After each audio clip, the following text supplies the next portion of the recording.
Thank you. So I won't do any preamble. I think just now the survey findings was quite in depth already. Let's jump right into it. We start with talking about challenges and opportunities, right? I want to start with Ricky. Now, Ricky is an entrepreneur with extensive experience in M&E, especially in the field of machining in E&E, in semicon, in oil and gas, in aerospace sector. I mean, one of the co-founders of UPECA. How wonderful is that? Now, Ricky, could you share insights into the psyche of an SME? I mean, you were an SME when you first started. So, what's in the psyche of the SME when it comes to adopting technology, modern machinery, equipment, things like that? Hi, good afternoon, ladies and gentlemen. Thank you for having me. Now,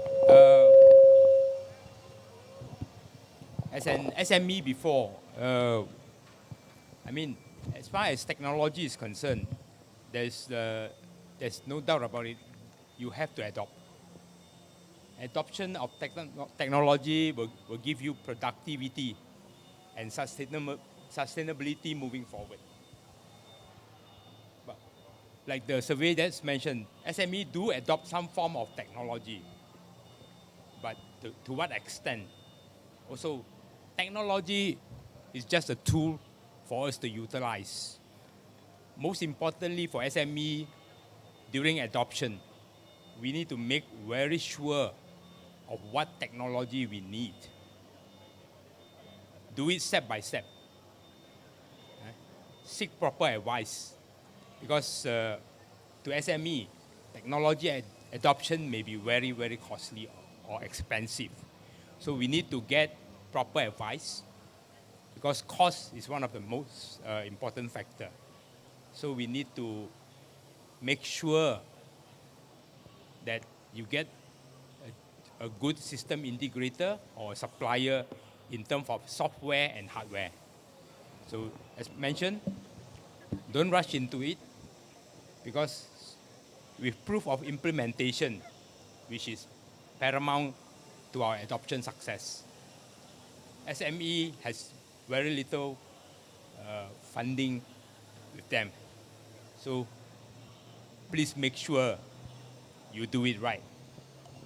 Always remember, seek advice from more than one source before you adopt. Our times, 30 years back, we made a lot of mistakes, a lot of expensive mistakes. So please listen, seek advice before you really go into adoptions. Okay. Having said all that, technology adoption is very important. But the most important factor is the fundamental and the foundation of your organizations.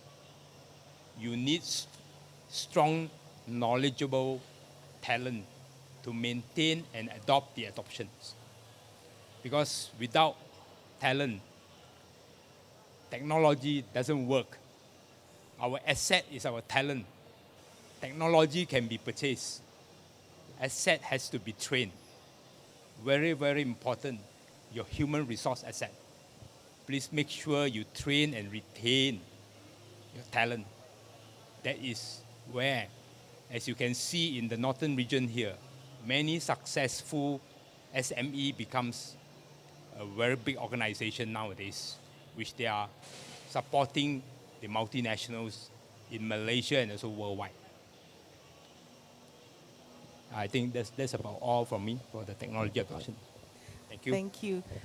I think that's very sound advice. Take it step by step, find the right partner, seek, multiple opinions.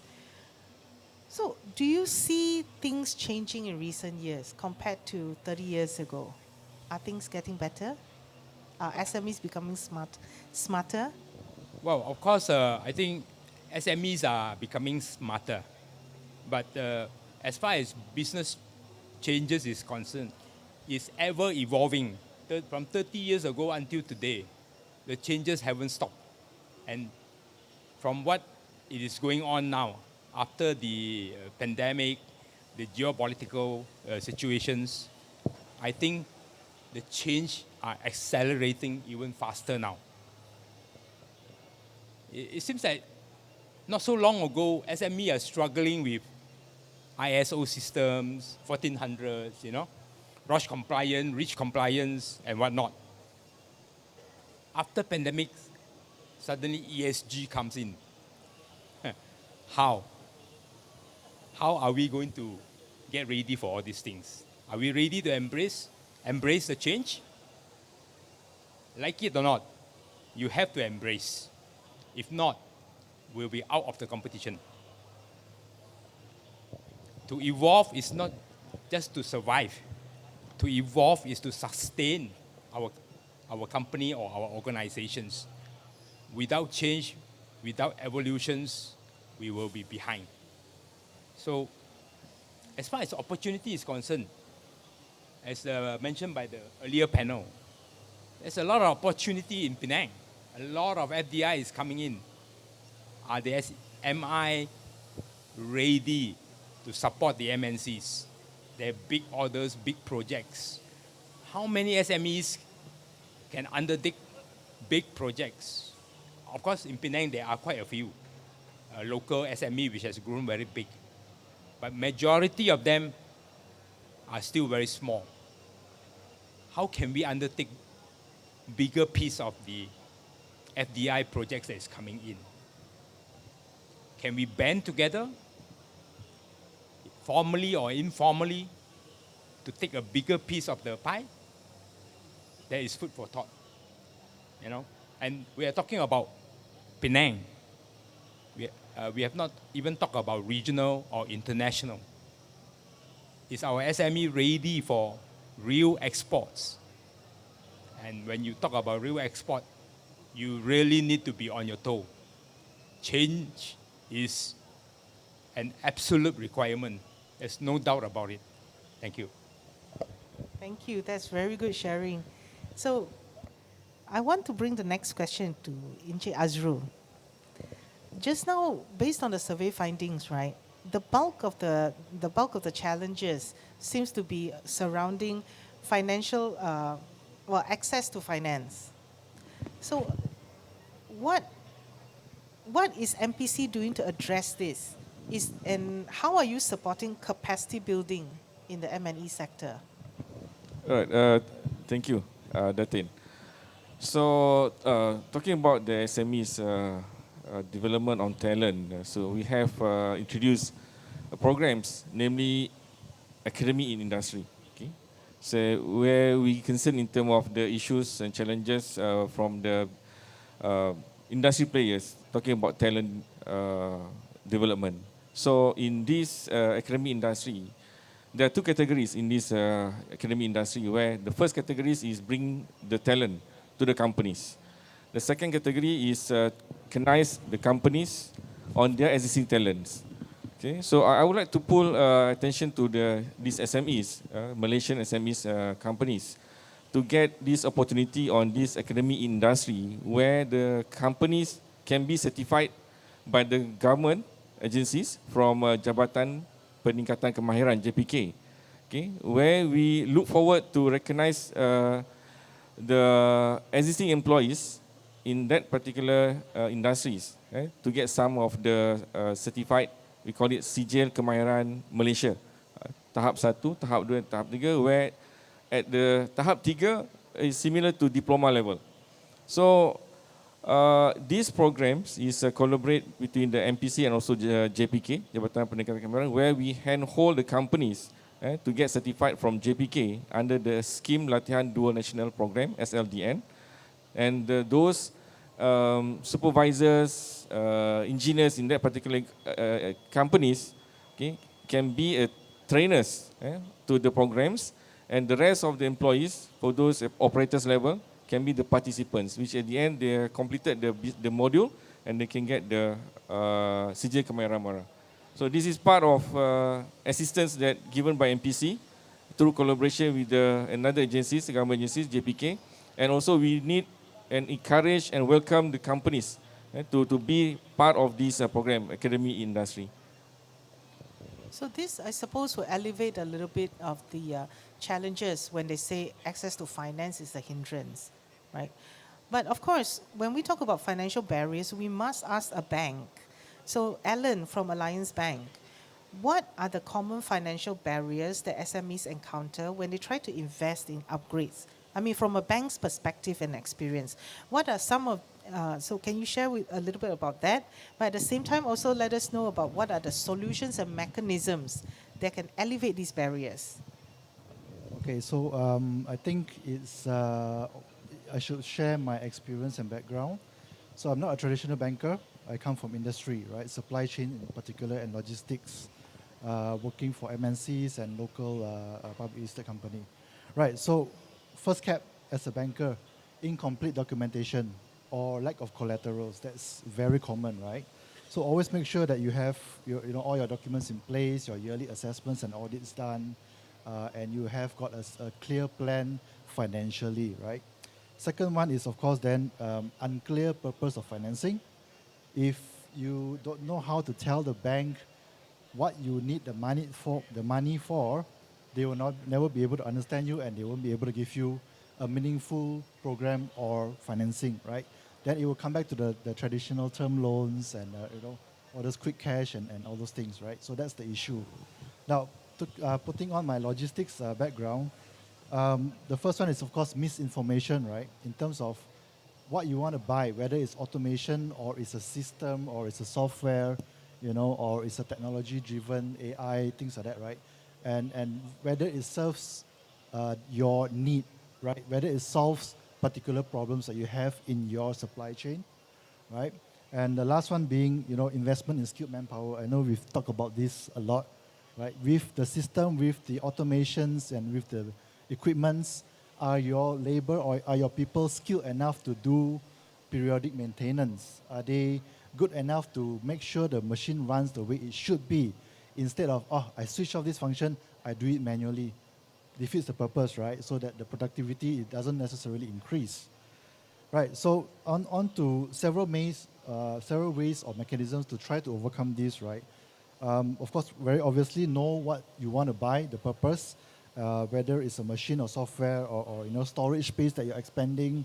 Know your operations inside out. Don't leave it to one or two managers to tell you, right? You have to go down to the floor to actually look at the situation and understand the problem from the floor staff as well, right? Managing your inventory could be another option, right?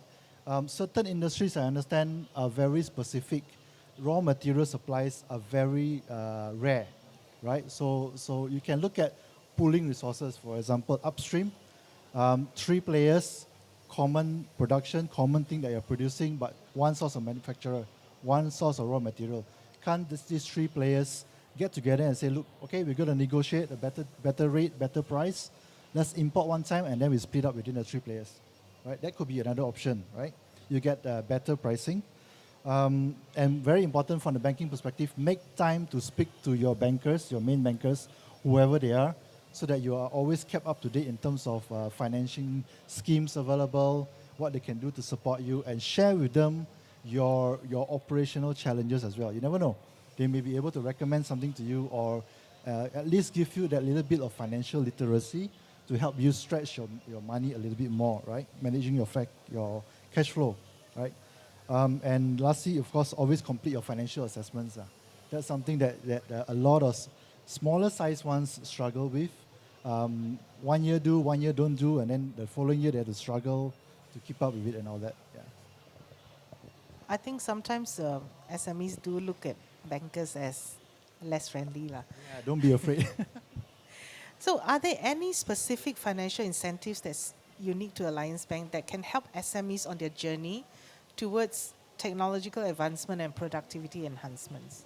Yeah, so very obviously the two main facilities that we have today is the automation and digitalization facility, ADF, and the other one is the high-tech and green facility, right? So ADF ADF and HG both works on zero collaterals and very minimal documentations. As long as the financial institution or Alliance Bank, we are able to assess where you are today, what you were doing before, and where are you headed towards. Then we should be able to write a good paper to substantiate your loan request, right, and get it approved. So ADF is a facility that offers up to 3 million in loan. and up to 80-90% of financing, depending on the value as well. And the loan tenure can be stretched up to 10 years. Of course, the longer the payback, the higher the interest rate, right? And HTG is up to 10 million. Same thing, up to 10 years as well. And typically both the interest rate could be in the region of actually below 4%, which is very good rate for all the SMEs. Right. So I just want to add one more thing. We are also working with MPC to offer this ADF and HTG as an alternate financing to support the grant and facilities as well through Puan Safniwati's team. Yeah. Very good. So as we can see, we are doing what we can to help the SMEs. I was going to ask Azrul more about skill gap, but you covered that in your very, very productive answer just now. But so I want to move on to Dr. Tan, Professor in Senior Technologies, Dr. Tan Chi Fai. Longest title here. Hello, Tati. So, drawing from your extensive experience as an academician, but also as a consultant, do you have any case studies or examples of SMEs that have effectively overcome technology barriers in the M&E sector through innovation? How to say? Effectively, not many. Not many because still many obstacles. As you know, right, the Industry 4.0 or the so-called the digital transformation nowadays, right, it's take quite some time for the SME to understand. I think the awareness stage already passed. Nowadays, I think more related to the how to execute the right technology, right, the right technique, right tool, use the right talent to really into their business to make money lah. Okay, no more awareness. That's why nowadays there are many initiatives by government. After the industry forward policy, right? This year, I think with the MPC, Northern Region head, right, mentioned about NIMP, New Industrial Master Plan. There's another level to push the industry forward. Another level. Actually, it's a great effort by government of Malaysia to really push forward the Malaysia industry, especially focus on the SME. Of course, this matter, right, take a lot of cooperation among the various ministry, government agencies, as well as the industry to work together to adopt the right technologies. Like in this noon, right, the panel section, I think also the Mr. Teo, right? I think Malaysia have various policy, government policies in place, and then also need the time for industry to really understand how effective of this policy be able to benefit their businesses.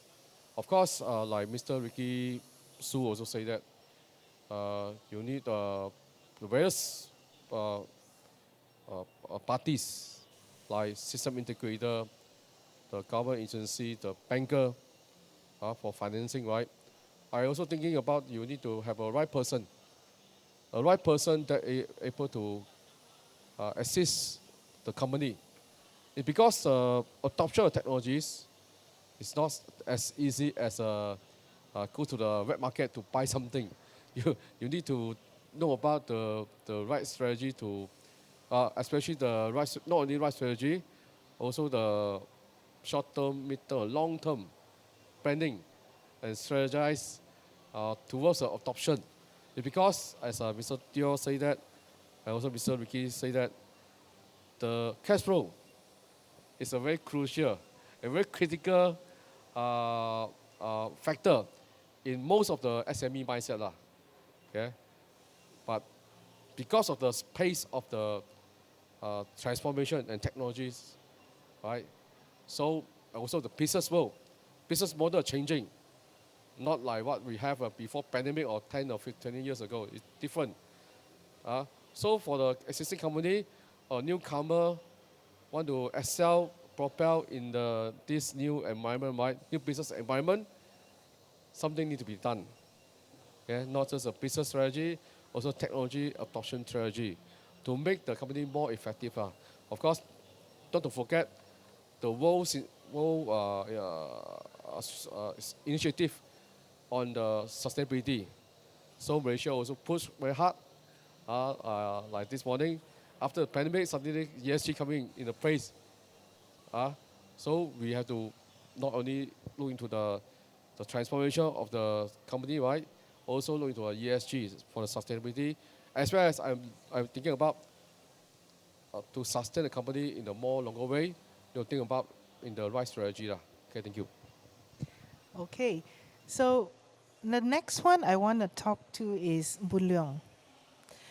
So we talked extensively just now about how Intel is a global leader in technology. Can you share some insights how SMEs in this sector can collaborate with tech giants like Intel? I mean, there's always that narrative, you guys are big, you can do it. So how can SMEs collaborate with Intel? There are actually some initiative, even Intel is a MNC here, right? But we do work with government agency, MIDA, for example, right? To really partner with SME, right?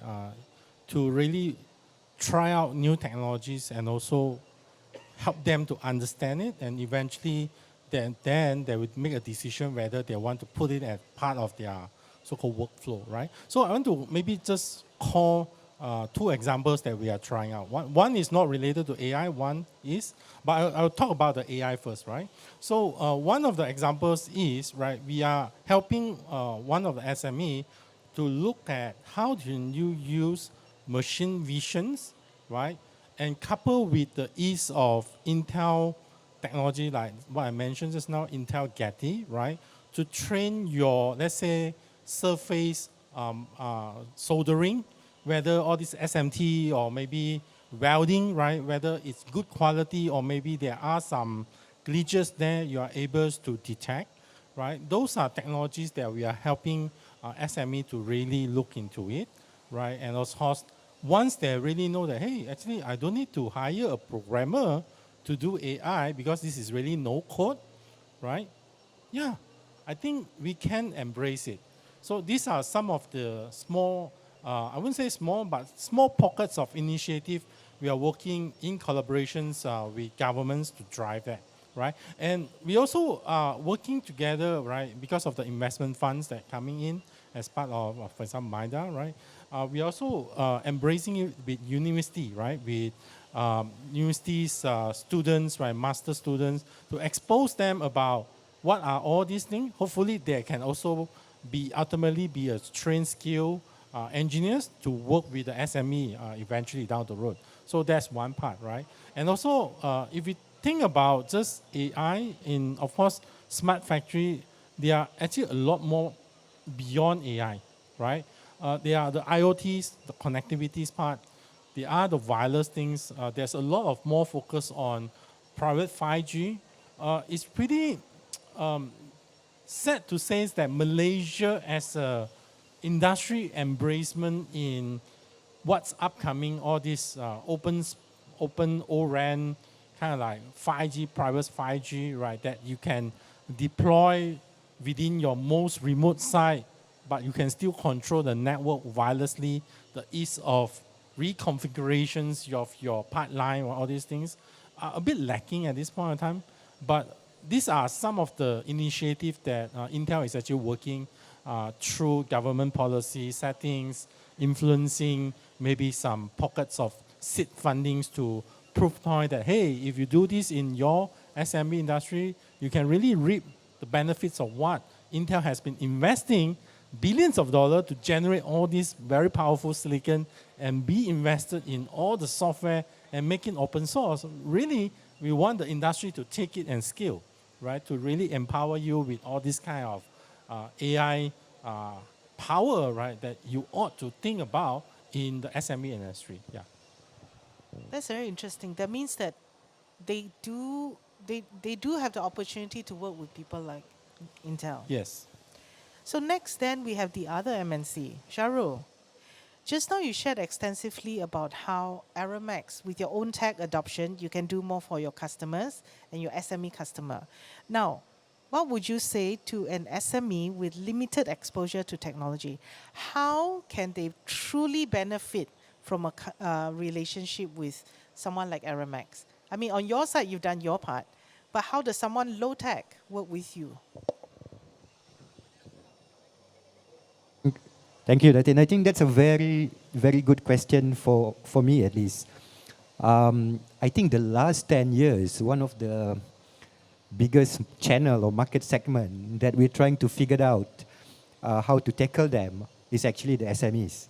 Um, I don't think many multinational companies are able to figure out fully yet how to support and work better, I would use the word, with the SMEs. I think there's an opportunity that in where we can have partnership or even adoption program.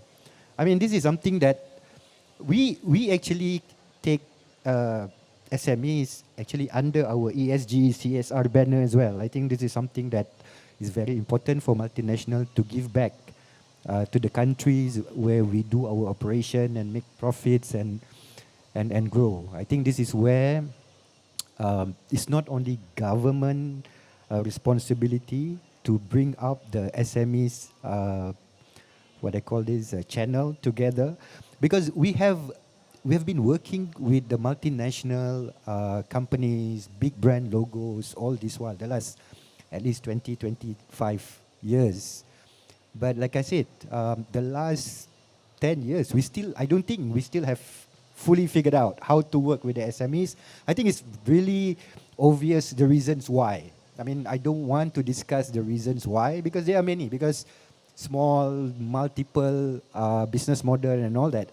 It is just that to answer your question, Aramex is not the only multinational logistic company that provide a special type of program for the SMEs. So I would urge the SMEs to shop around with the multinational companies who have specific program for the SMEs. Aramex, for example, we have a product called Shop and Ship specifically to target the SMEs, where we provide, for example, importer of record type of facilities where you can buy your shipments in the US and we provide you a US address. So it's a domestic movement for you, and then we bring it back to Malaysia at no volume metric size. So we just take the actual size. Really want to support the SMEs, because if you understand logistic, we'll charge by the volumetric and not the actual weight. But for this particular program, Shop and Ship, you can ship anywhere from 63 locations throughout the world. We have addresses in all 63 countries where you can import or export shipments using Aramex account numbers. So basically, you get a lot of benefit out of it because you do not pay volumetric anymore. You basically, we charge you by the actual. And we provide you an address wherever you are. So basically, if you're a Malaysian company as an SME, you can have a US address and an office to sell and also to buy. And we will assist you in terms of importing and exporting. Yeah. Oh, I think that's a very, very useful tool. In fact, I think when Aramex first entered Malaysia, that's why I signed up for Aramex account. Now, we've heard from a variety of perspectives, from policymaker, from financial, from the MNCs, from SME that became bigger, and even from academic background. I would like to round up this session by asking each panelist, okay, is there any policy recommendation or just that last actionable piece of advice for SMEs in the M&E sector that they can take away from? Okay, I want to begin with Azrul. What is that last piece of advice, actionable piece of advice that you want the SME to take home today? Thank you, Ratin. I would start with this Malaysia Productivity Blueprint. Okay, so under Malaysia Productivity Blueprints, there are 5 trusts to enhance the productivity of our country. So one of it is fogging a robust ecosystems, where in this trust we talk about business regulations, where we believe that regulation is a must. Okay, anywhere we live, there are regulations. Even people live in the jungle also there is regulations, right? So, but we look forward to have quality regulation from the regulators because we believe that businesses need to comply with the regulations. Okay, but we don't want the unnecessary regulation which bring burdensome to the business players because businesses is a contributor to the GDP. GDP contribute to our competitiveness. So Malaysia targets is to be among the 12 countries, competitive countries in the world.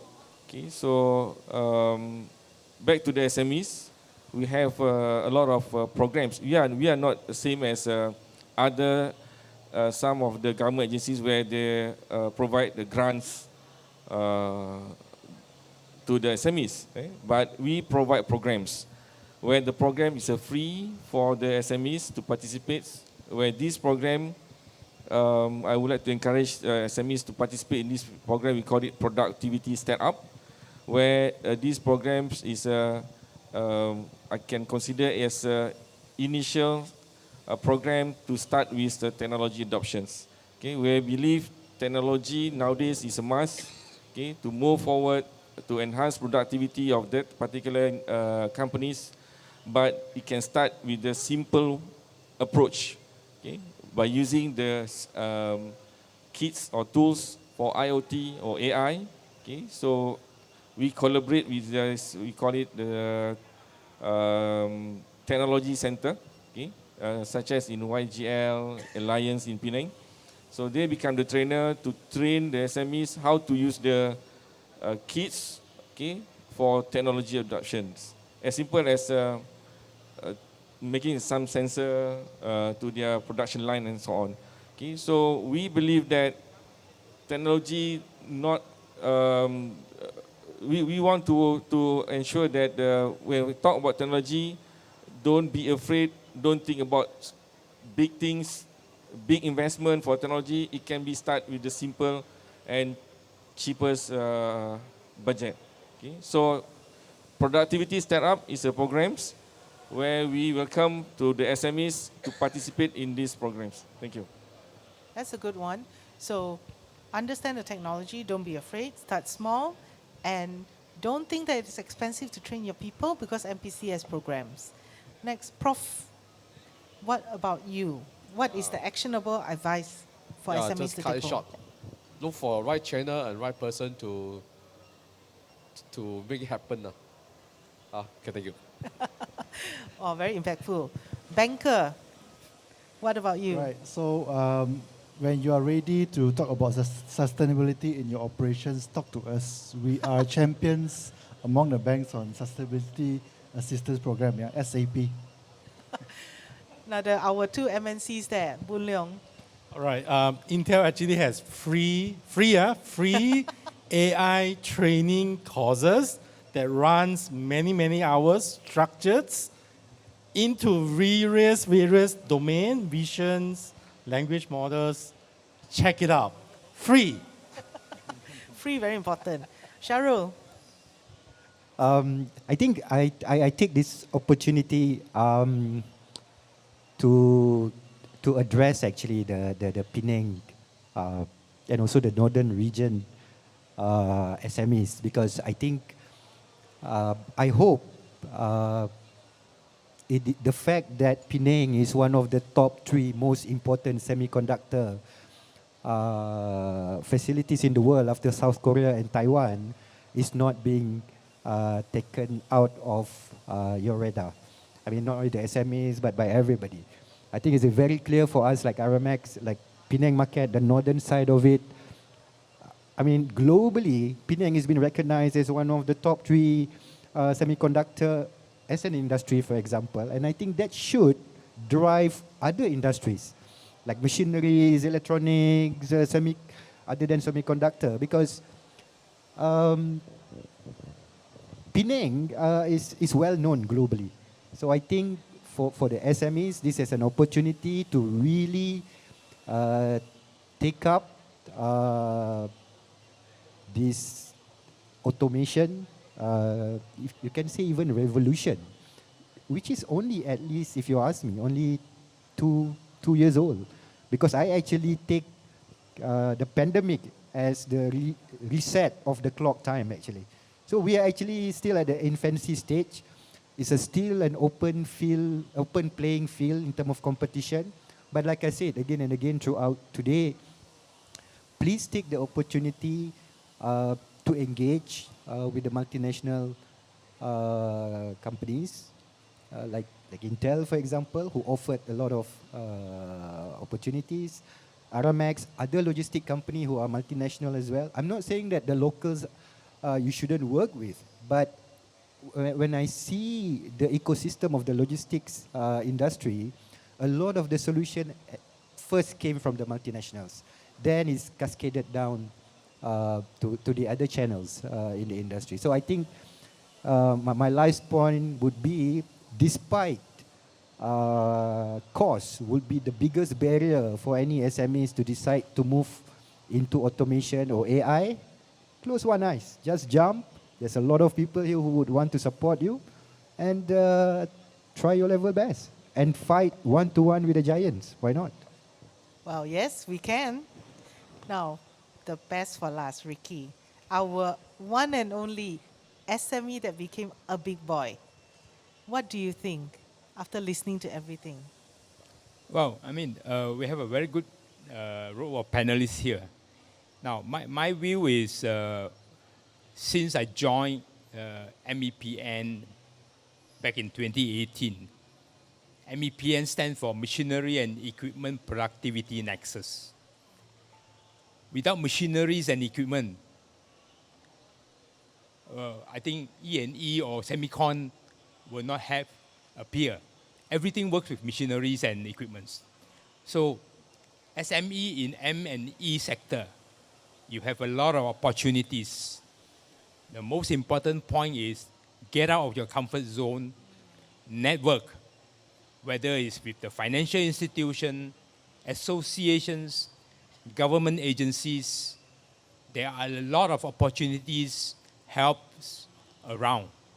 Don't be shy. You need to network to expand and to sustain. Keeping to yourself will lead you nowhere. The world is very, very connected now. We need to get out of our comfort zone and we need to network. Thank you. How about that, ladies and gentlemen? Did your mindset shift a little bit? Yeah. So, another big round of applause. I know, lunchtime. Tepuk kuat-kuat. Thank you, everyone, for your insight expertise. We must work collectively towards empowering the sector. Thank you.